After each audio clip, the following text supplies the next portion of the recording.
So again, I'll welcome you and thanks for joining us tonight, and I'll turn things over to our superintendent, Mr. Becerra.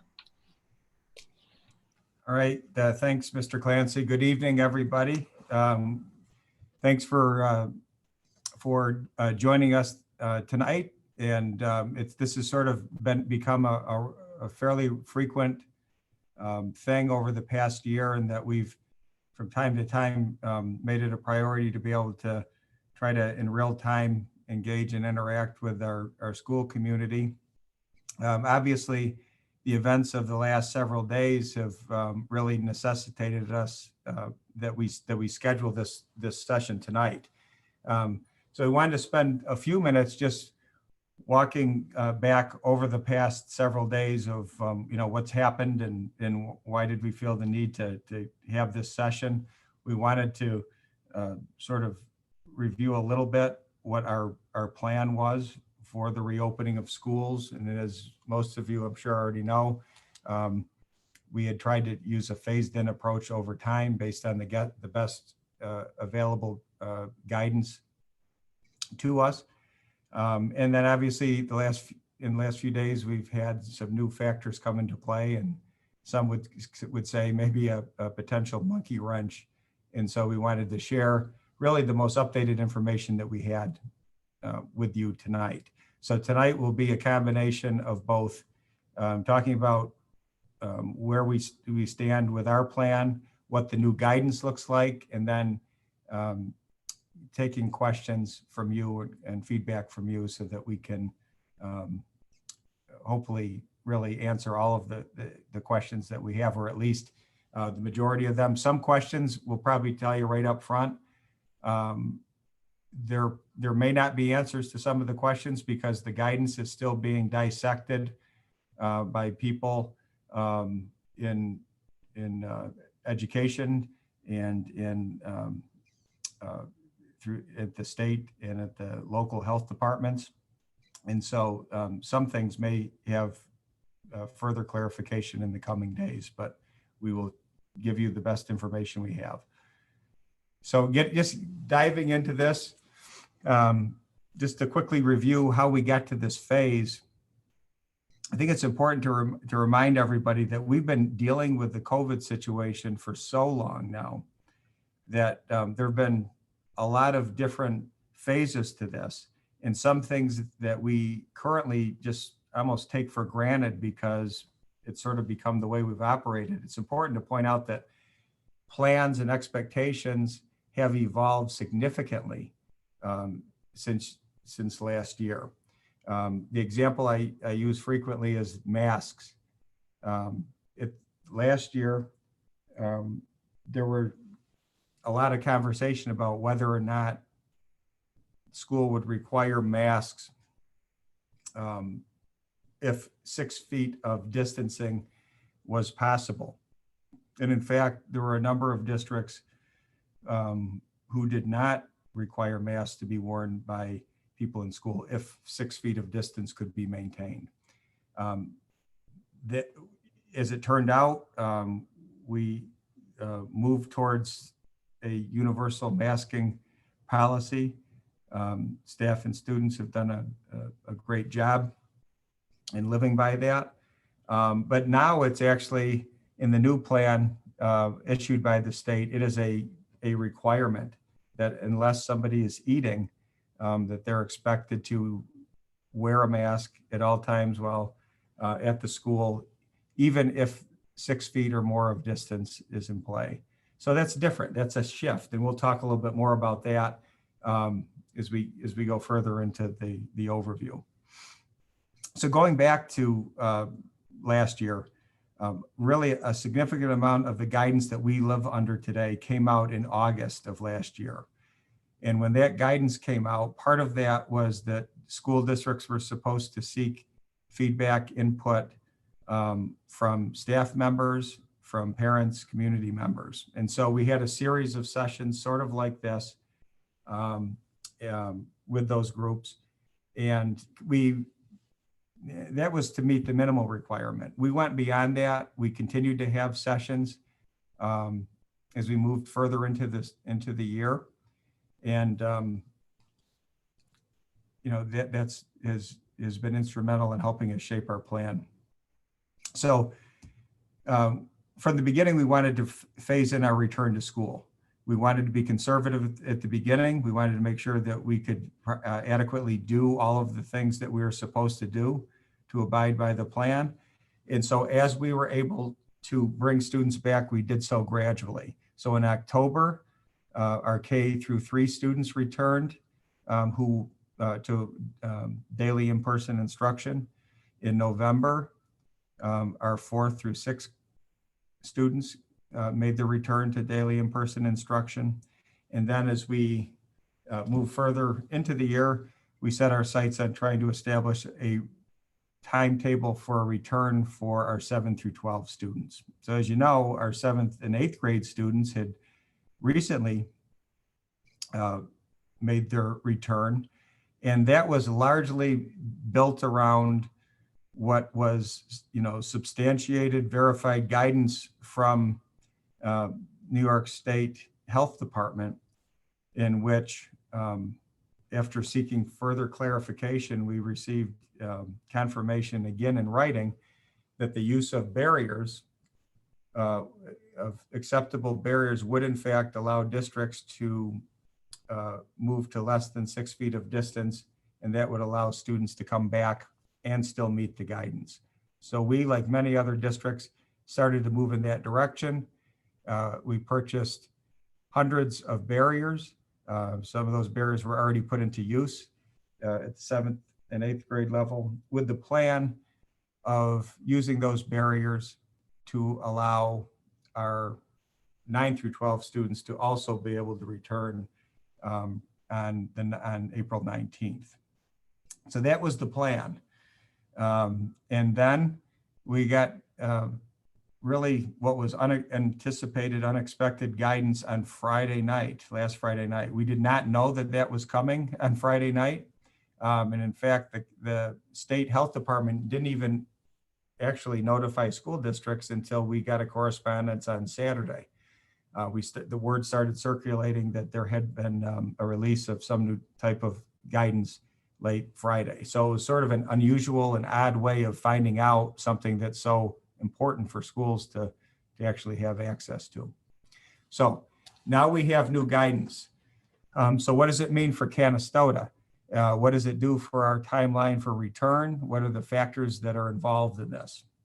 So right now we're going to try to do our best to walk you through some of the significant updates that we've noticed as we've reviewed the guidance. So the first item is that we are expected to, if we make any type of modification or change to our program our process for returning students to school, we need to update that plan. Those plans we post online. If we make additional changes to our plan, we will continue to post online on our website. We are continuing to use stakeholder input to help us frame the decisions that we make. So some of those things are similar to what had been issued last summer. The one change is New York State is not going to, they made it a point to say they're not going to be the ones who are checking for compliance. They're largely leaving that to the local health departments, it seems, during this most recent update to their guidance. We already talked about number 2. There is no debate anymore. Districts who had elected initially not to use universal masking, they don't have a choice. Masks must be worn at all times except during meals. And that is pretty plainly stated in the guidance document. Item number 3, some changes in terminology. Social distancing is replaced with the term physical distancing. And there are new metrics that have been introduced into the equation for what is called community transmission risk levels. Now, I understand and I sympathize with everybody out there who's looking at this saying, now what is this? What is this new way of measuring things that we've talked about? Because I will acknowledge in the last year and in a few months, we've been measured a million different ways by the state or by the CDC. At times we were talking about the different zones and would we go into a zone? And at times it was percentage ranges that would dictate what the next steps would be. This now seems to be yet a new layer in this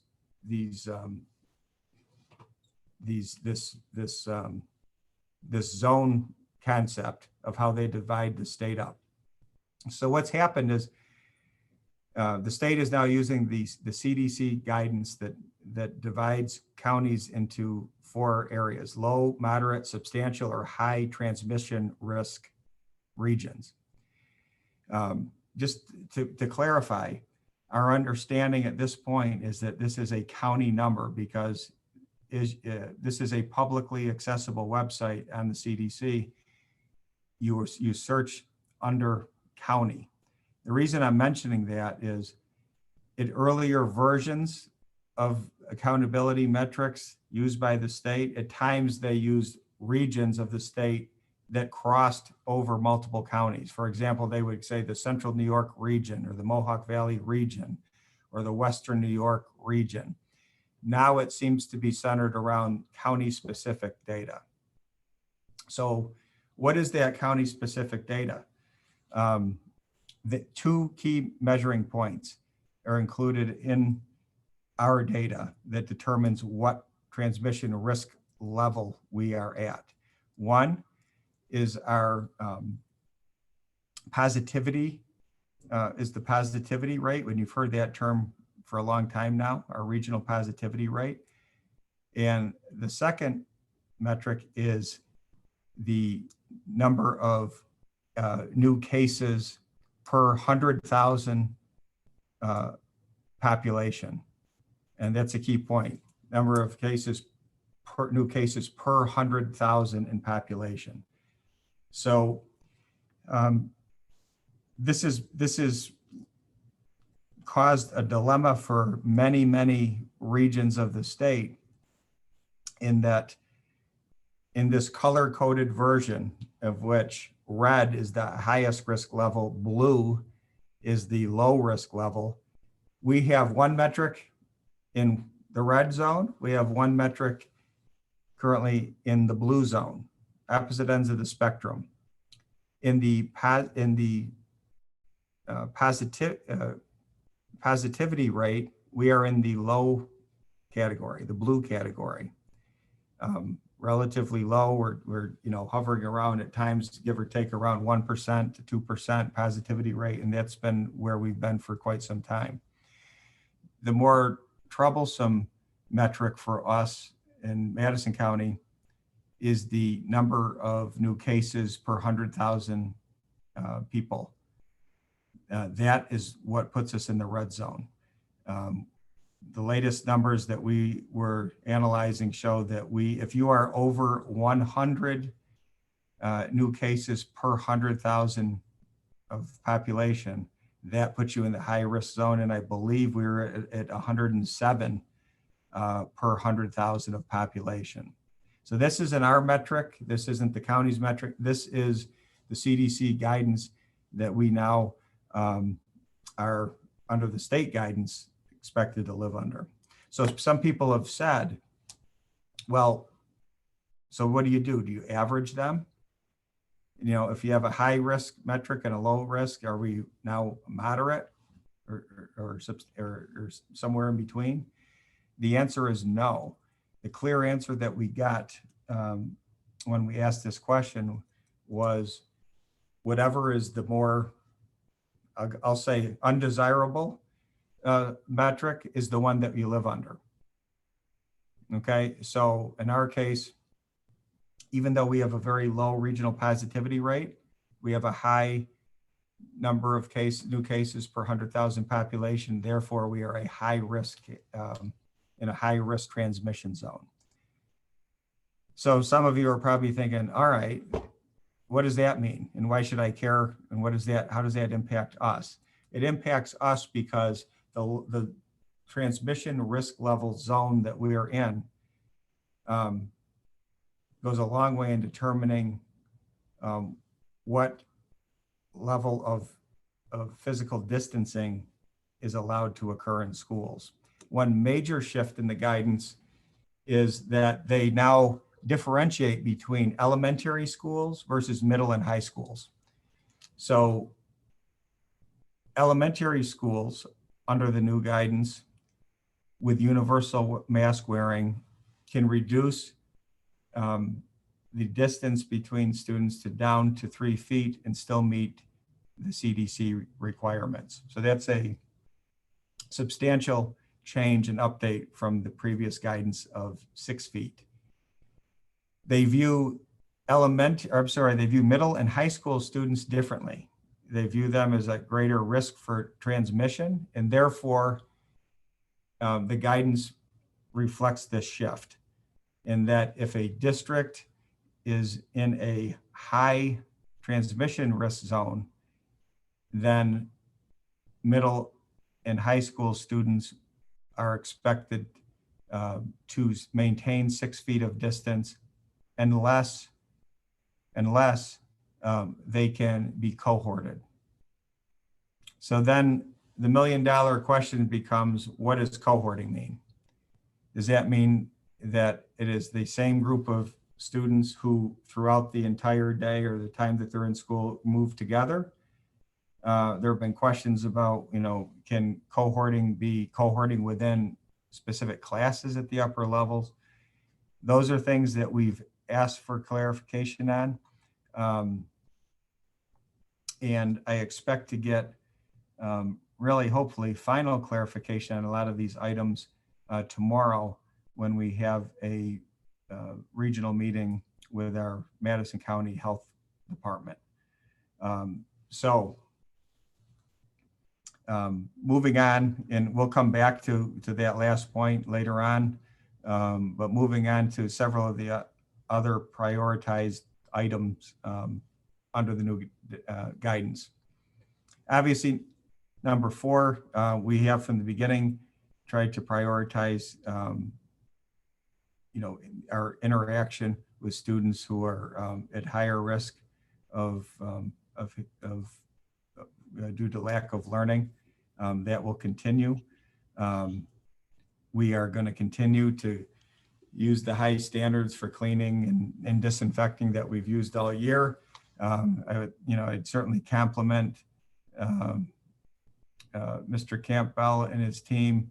I would put the level of cleaning and disinfecting that is happening in Canastota. I would put that up against any district. I think we've done a really good job with this, and we appreciate their efforts. Air quality was really highlighted in numerous cases in this 24-page updated document that the state issued. So I want to put people's mind at ease in that, this was something that we looked at back in the summer, for example, with our ventilation and air filtration systems. We coordinated with our architects and other experts to make sure that we were on point in these areas. And so I just would ask Nick Panuccio or Nick Campbell if they'd like to chime in a little bit here and give us a little bit more detail as far as what this looks like in Canastota. Yeah, in the beginning of the year, it was in August, we reached out to our architects and our HVAC contractors. HVAC stands for heating, ventilation, and air conditioning. So we got the proper sign off on all our ventilation systems. All our air qualities were up to par of what they should be. And I just want to note that we'll always be making improvements to that. Like, for example, our capital project that's coming up, we have certain areas of the district where we're going to improve the air quality as well. So we're always looking to improve, but all of our standards are up to exactly where they need to be. We did give that sign off paperwork to our staff, so they had it before they started school.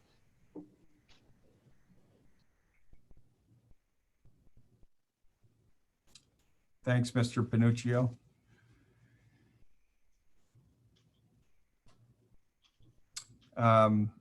So again, as was just stated, we'll continue to pay attention to any guidance that comes out, but we have absolutely made sure that our ventilation systems have been up to standard.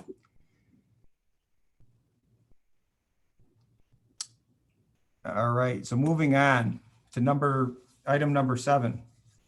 Again, something that we've been diligent about from the beginning, establishing the daily screening protocols, contact tracing. I have a number of people in the district who've become really experts in contact tracing and probably could write the book on it in some cases, because it's been a round the clock, 7-day-a-week, 24-hour a day job.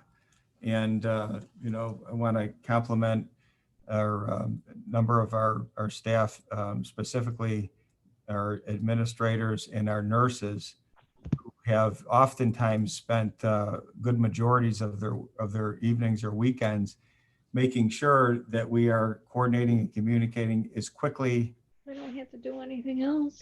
and efficiently as we That's cool. possibly can. So we appreciate their efforts.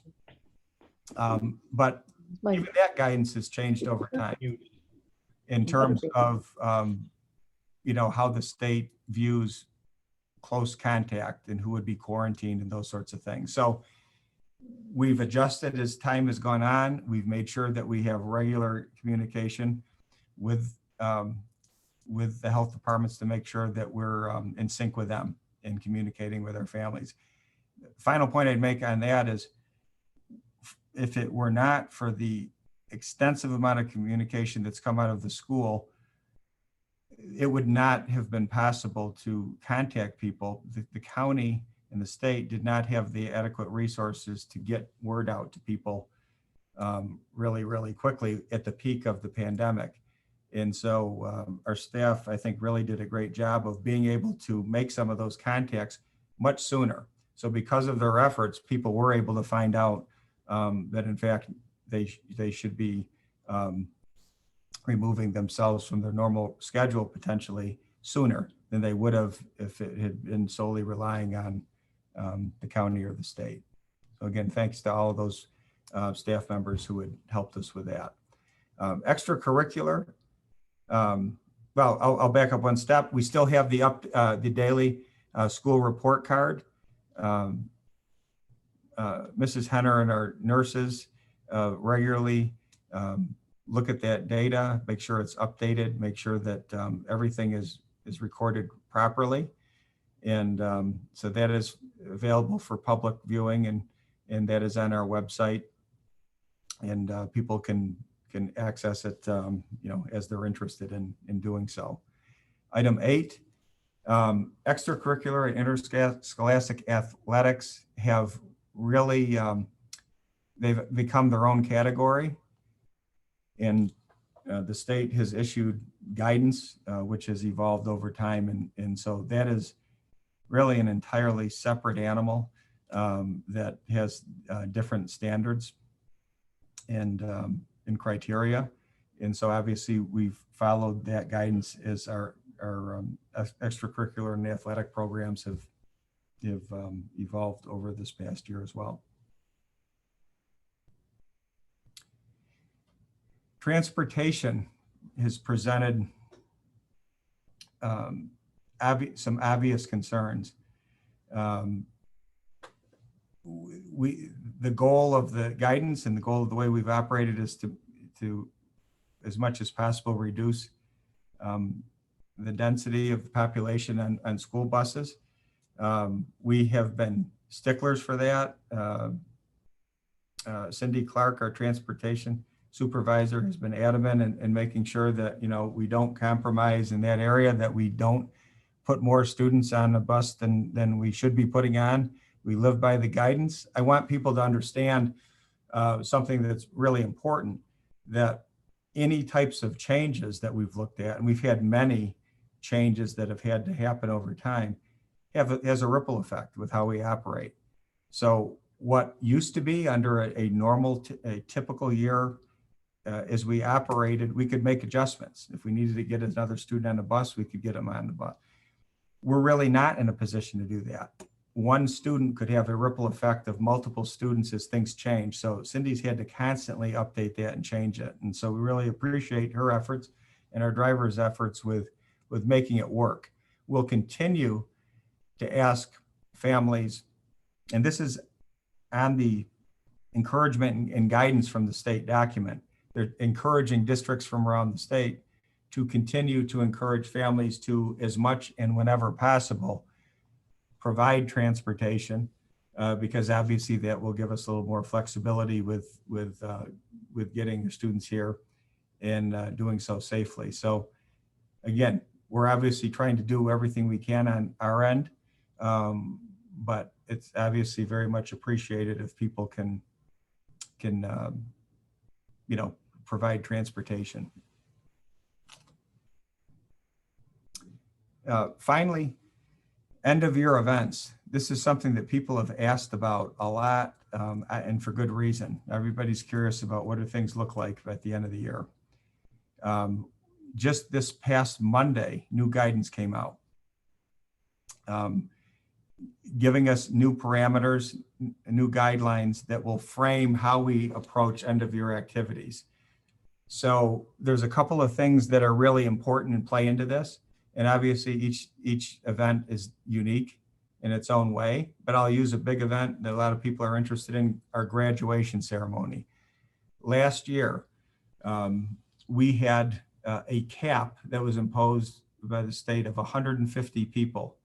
So last year we had just our graduates and the staff who were involved in the actual ceremony, essentially, that were able to attend. That was just a hard cap. I can't really tell you where 150 came from, but somebody came up with that number and said, there it is, there's the number. So looking at this year, the guidance has given us different options based on whether or not events are indoor and outdoor. And there is a huge distinction between indoor and outdoor events for schools. The capacity of the venue is really frames in many respects how many people we can have. In certain situations, it's 50% of the capacity of a facility. In some cases, it's 33%. There's a scale depending on the size and capacity of a building with how many people can be in that event, whether it's indoor or outdoor. For these reasons, we felt that it's important to look for an outdoor venue for this year's graduation ceremony, because we wanted to have as many people as possible be a part of the event. So indoor really isn't something that we were interested in at this point, unless there were no adequate outdoor venues possible. Added to our problems, our challenges, were that our stadium is under construction. Our field is under construction. Last year, the ceremony happened at the stadium. It can't this year. We're happy that the work is being done, but during a pandemic, during a large capital project, it obviously is presenting a whole new set of challenges for the district. I'm happy to let people know that we are involved with some really positive discussions with the International Boxing Hall of Fame. Very interested in being able to work with them, and Ed Brophy at the Hall of Fame has been very helpful in helping us through this process to see if we might be able to have our graduation right there at that facility.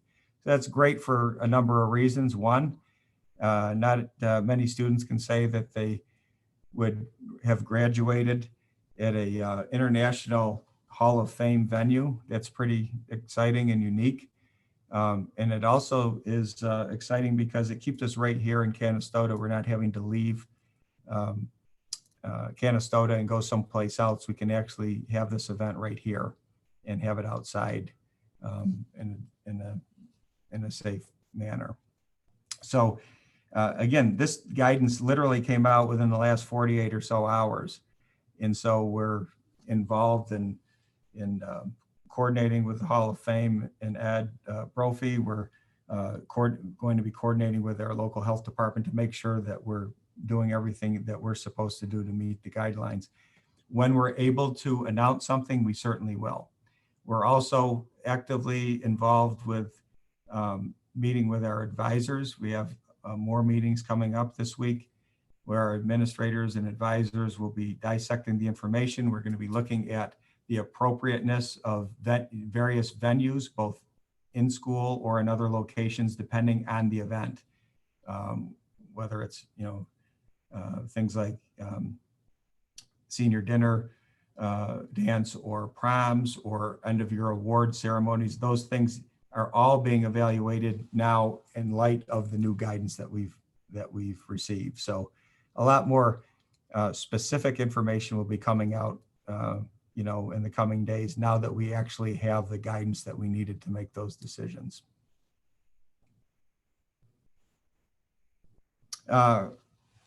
So again, just to summarize where we are and what next steps are for us. Earlier today, we had a state webinar that was hosted by the State Health Department. That was helpful in clarifying some of the factors, like the transmission risk metric and several other items. A big meeting for us tomorrow is our meeting with our Madison County Health Department, where we expect to get further clarification. And finally, there is that link that I have mentioned numerous times, the CDC guidance that is publicly accessible, that is allows you to look at what our risk level is right here in Madison County. And you can look at any other county around the state to see what their numbers are looking like as well. So one of the common questions that we've received is, what do things look like in terms of our ability to return to school, particularly for our students in grades 9 through 12. I mean, it was just last week when we announced the next phase of our plan that would have allowed students to come back in grades 9 through 12. We're wanting to be able to update everyone as soon as possible, but we felt that it was important to get through a number of these informational sessions so that we weren't continually changing our mind based on evolving guidance. I expect to be able to give an update on whether or not we'll be able to continue with our plan for next week, or if there has to be some type of delay in that plan. And again, no matter what we do, whether we are or aren't able to, I can assure you that the decision will be made based on, what essentially comes down to what's the right thing to do based on the guidance and information we have. So once we have that clear guidance and confirmation that we're understanding it correctly and there are no other factors involved, then we'll be able to give information out. And again, I anticipate being able to put that clarification out by the end of tomorrow. At this time, I would ask any of our other staff members who are with the call if they wanted to add anything. Obviously, I've been talking a long time, and there may be some other things that they want to highlight as well that maybe I have not adequately addressed. Any other comments or clarifications? Mr. Bissett, I would just, at the secondary level, we know how important the end of the year activities are, like graduation and proms, and we want as much normalcy for the kids as the parents do, and I just want people to appreciate the efforts of all the staff throughout the entire district on trying to make those things happen. And I hope that people appreciate the challenges that all the new guidance poses to some of those events and to making these things as normal as possible. So that's why, for example, we had to postpone the prom because we didn't think we could do a prom that would be adequate enough for our kids. So we wanted to postpone that so we could do something that's going to be more quote unquote normal. And so as we continue to navigate through all the guidance, and hopefully the guidance won't change again, but as we continue to navigate it, we're going to try to make the events as normal as possible to be inclusive as possible for parents and students alike. And so I just want people to really understand that we want that just like they want that for their kids.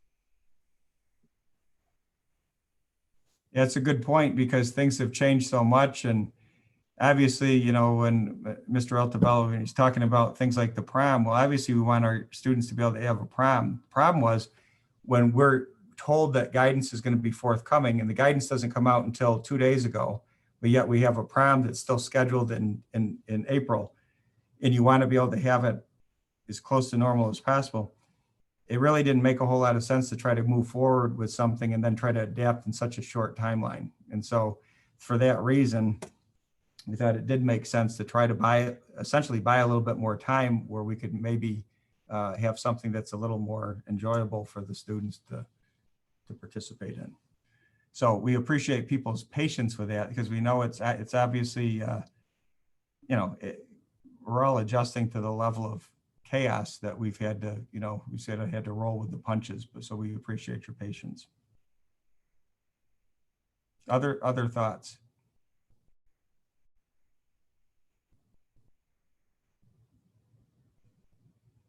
All right, Mrs. Henner, is there any other questions that have come in?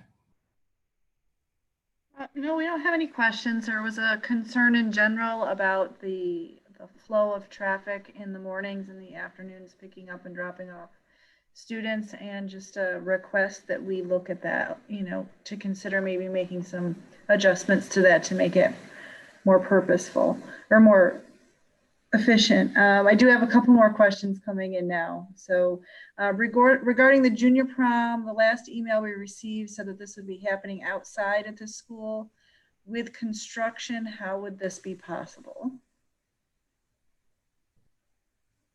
And with that, I think there are a couple of things. The thought originally was it would be helpful to have it on site where we could have more space and have a controlled environment. We have construction going on around the campus, but we're in discussion with what would be the whole campus is not under construction. And it's something that Mr. Altobello and Mr. Campbell and, a number of us would be working on, looking at the time of when the event would take place and what would be happening at the same time. So anything to add, Mr. Altobello, to that? No, that's pretty accurate. And if, we also have other locations, maybe even like the big behind Peterborough Street, the nice big courtyard, which is pretty secure. There's not a lot of traffic back there. So there's options we think that we're going to have.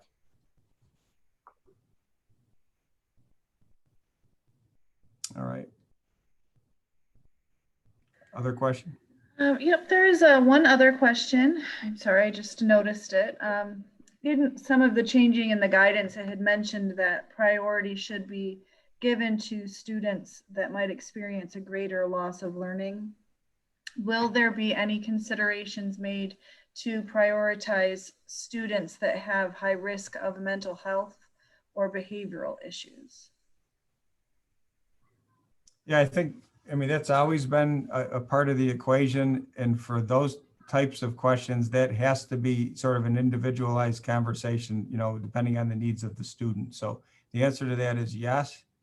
And I would suggest, a specific conversation with, perhaps, the building administrator who could, could dive into that, what the particular needs of that student were a little bit deeper.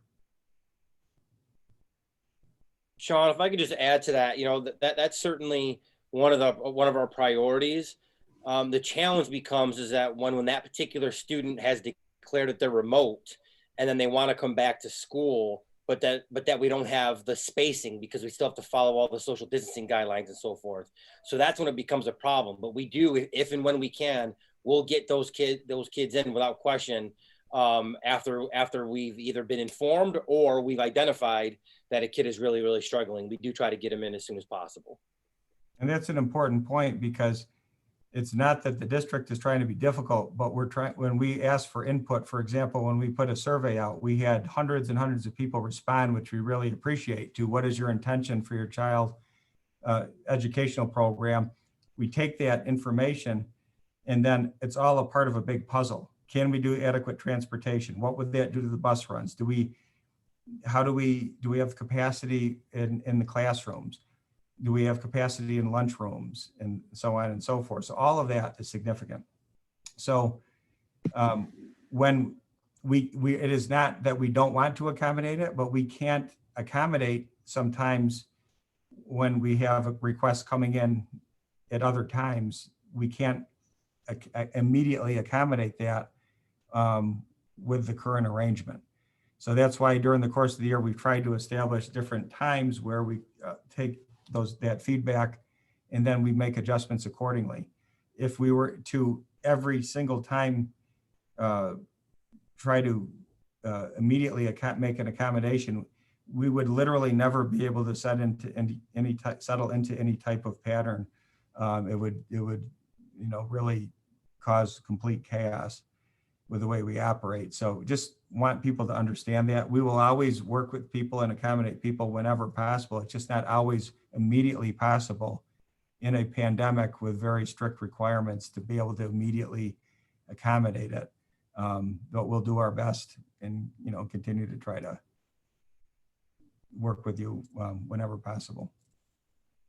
Hey, Sean, I kind of want to piggyback off that a little bit, just so everybody knows, as far as transportation goes, we cannot fit more than one child per seat unless they live together. So the minimum would be, maximum would be 21 kids on a bus. And furthermore, we have a bus driver shortage. So if anybody out there knows of anyone that would, like to be a bus driver in Canastota, we'd love to have it. We advertise all the time, and it's just not here. Bus driver shortages all over the state. So we could do some extra runs and get some kids back here when possible, but we also don't have the capacity to do that because we have the minimum number of drivers. And And substitute teachers. We could really use some substitute teachers, please. And the driver situation isn't unique to Canastota. That's most schools are in that situation. So it's a good point as well. It's not always that we're not willing to or don't want to accommodate. We have to have a person who's certified to do so. We can't just grab anybody and say, go drive the bus. We have to do it the right way. So yes, I agree. Anybody who who might be interested, we'd love to talk to them.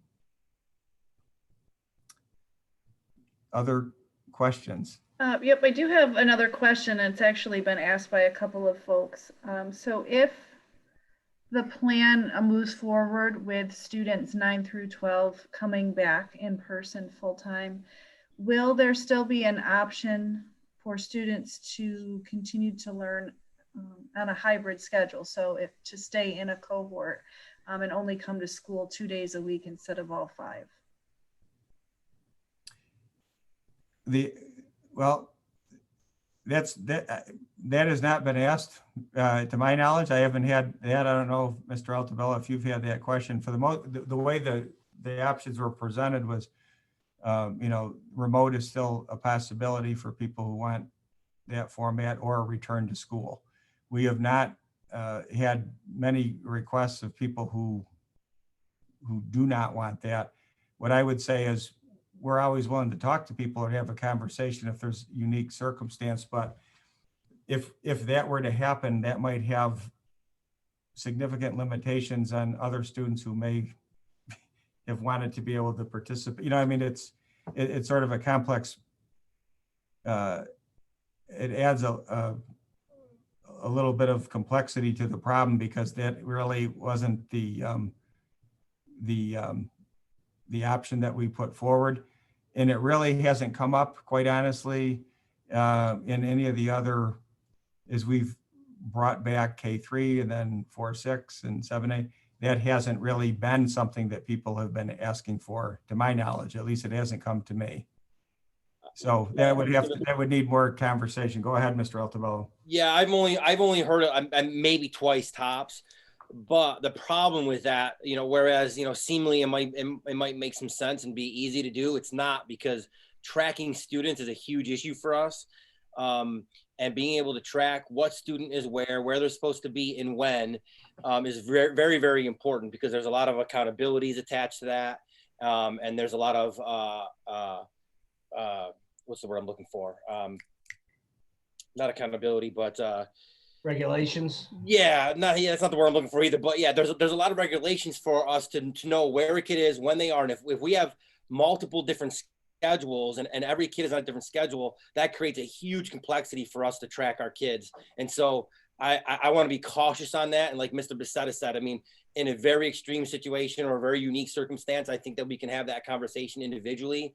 But for us to have a blanket, any kid can just maintain a hybrid schedule would be extremely challenging to track kids, take attendance, know where kids are and when, and so forth. So I'd want to be very careful with that. Yeah, this is really about the hybrid schedule was developed because it was a matter of doing the math and looking at the space and what could we accommodate safely. So, I mean, the expectation has always been, if we're having school, then we're having school, and we'll bring students back accordingly.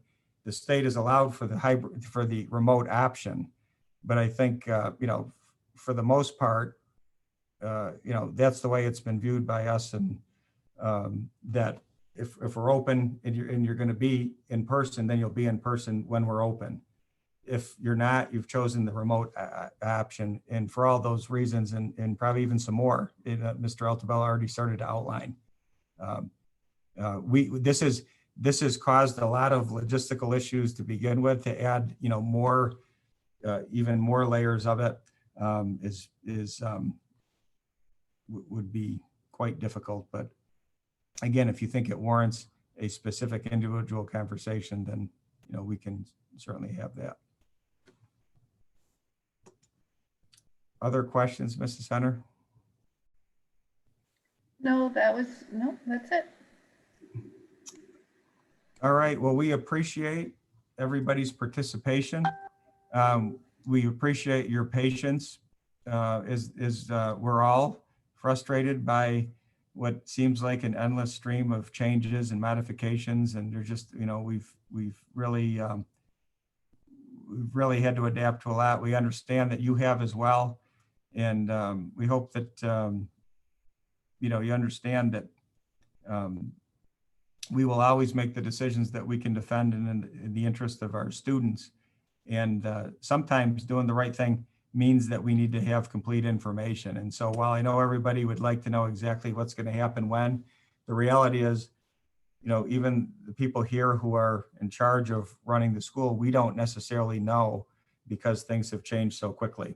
I anticipate knowing a lot more as far as our specific plan moving forward. And I anticipate being able to share that tomorrow. So I know people are wondering, when are we going to know something? Is this going to be something we're hearing about, over the weekend? No, the intention is that we will be able to give you some definitive clarity of what, if any, impacts there will be on our operation and our schedule and our plan moving forward based on this new guidance. So more to come, and I would anticipate that coming out to you tomorrow. We will continue to share information as necessary. We'll continue to have these types of sessions as long as people are showing up and wanting to engage in them. We'll be happy to offer them. So with that, I will, again, we'll keep you posted. I hope everybody has a good night, and we will be in contact with you again real soon, probably tomorrow. Thanks.